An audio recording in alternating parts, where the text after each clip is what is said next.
la BECCS, bioénergie avec capture et séquestration du carbone. Qu'est-ce que la séquestration du carbone? La séquestration du carbone consiste à stocker dans des couches profondes des gaz à effet de serre précédemment extraits soit de l'atmosphère, soit des rejets de process industriels, par exemple lors de la production d'agrocarburants. Pour retirer suffisamment de CO2, ces méthodes demandent énormément d'étendues de terres arables, mettant en péril la sécurité alimentaire. Ces procédés sont apparemment plus naturels et socialement admissibles, mais posent de nombreux problèmes. Ils s'opposent à la préservation des forêts, mais aussi à la restauration des écosystèmes dégradés. Il existe de nombreuses limites à la séquestration du carbone dans le domaine agricole, car les sols ne peuvent pas retenir indéfiniment le carbone stocké.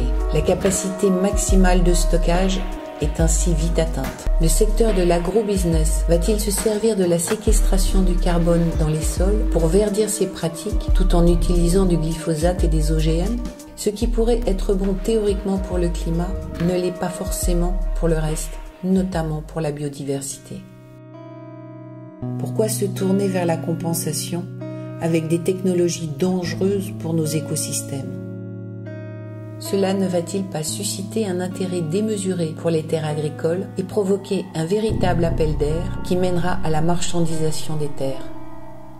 Cela va transformer nos paysannes et paysans en véritables calculettes à carbone, au détriment d'une agriculture plus équitable pour nos systèmes agricoles et alimentaires. Si nous tolérons de telles technologies industrielles, nos terres agricoles deviendront des variables d'ajustement des politiques climatiques au détriment de la souveraineté alimentaire. Nous nous retrouverons dans une biosphère bien moins bio que jamais. Comment peut-on imaginer extraire de la terre le bon et y enfouir le très mauvais?